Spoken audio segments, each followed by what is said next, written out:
models?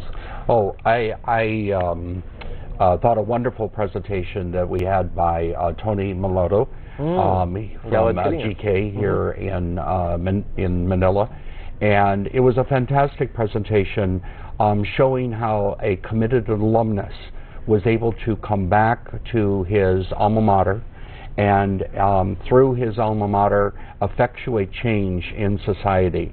The projects that he spoke about in terms of developing communities, in terms of housing, providing livable housing, providing education.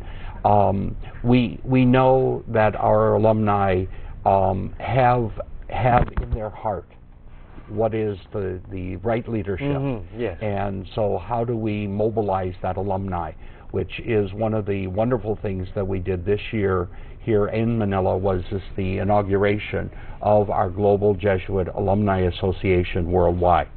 And that association, we think that we can bring the power of our alumni, the power of their positions in business and industry to really make a difference in the society in which we live. Dr. Escudero, you mentioned... Well, I think that, one wonderful example, I would say, is Ateneo itself.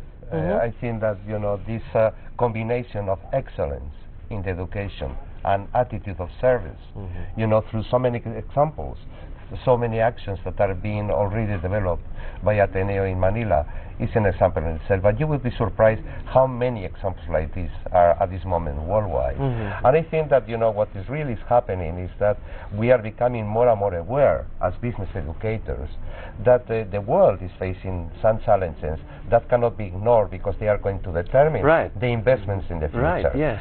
We have got energy stresses, we have got food security problems, we have got water scarcity problems in the world, we have the threat of climate change. Those things are going to determine the bulk of the investment in the both public and private. So we should teach this kind of horizon to our students. And they should become aware where we are living and how can business be more than a problem, a solution.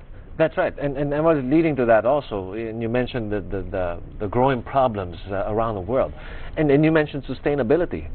How will you be able to sustain a business practice or your own business with all these threats, knowing that they will be growing, as you said, in the next couple of years and next decade? You see, the question is that today, in the last 10 years, something very dramatic has happened, and is that companies and corporations have increased their power tremendously in the world.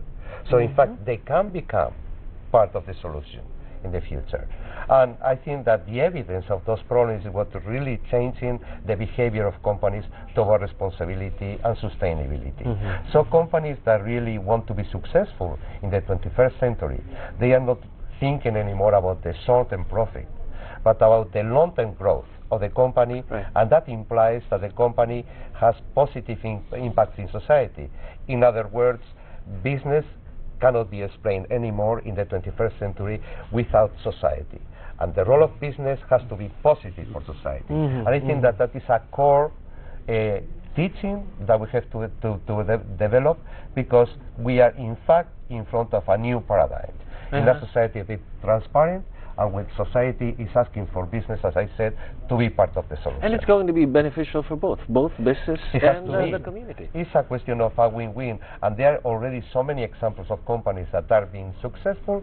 At the same time, they are being very positive for society. And that's right, and that's why we've seen growth in the CSR, in the participation of big companies putting up their own CSR departments, growing it and helping the community they are surrounded. That's the trend. That's the trend, and that's why, for instance, initiatives like PRIME, the Principle for Responsible Management Education, of which the International Association of Jesuit Business Schools is part of, now with 320 business schools around the world, and growing, is trying to precisely to do that, to put at the core of our teaching in the business schools of today and tomorrow the core concept of corporate social responsibility, sustainability, and the need to consider the positive impacts that companies can have both in societies and in the environment. Dean, it sounds like you have a challenge there with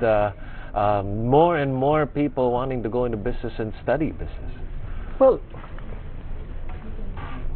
you know, one interesting insight that we got from our conference is that in many of the Western economies, when they think of sustainable development, they think of the environment as the key issue.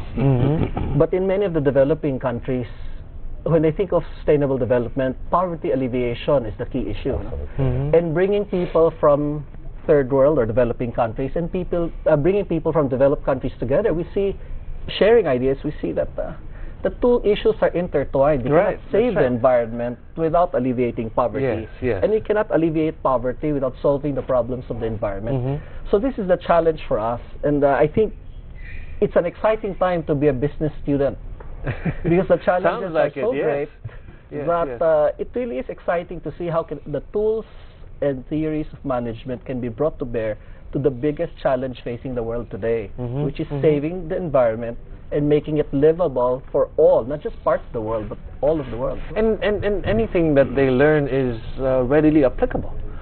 It's not just going to be concepts and what do you call this, theories about how to solve these things, how to react when this thing happens. It's already here. All those challenges are here already, and what they could learn is readily applicable.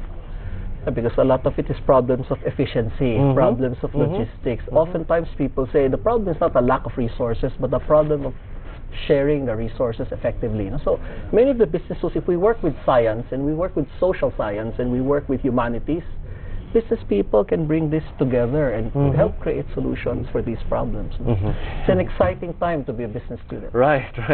Dr. Ulferts, looking forward, what's next for the association? Yes, well, the association is continuing to develop its initiatives in global sustainability. We are committed to effectuating programs that will bring together the leadership and faculty as well as the students from around the world in various projects. Our next meeting next year is in Lima, Peru, and we will continue to build on the global sustainability theme that was here in Manila. Okay, Dean Rudy Ang, Dr. Greg Ulferts, and Dr. Manuel Escudero. Gentlemen, thank you very much for joining us. Thank you. Thank you. We'll have another set of guests after the break. If you have allergies or you think you might be suffering from one, don't miss our health fix segment coming right up. After this break, you can hear in Mornings at ANC.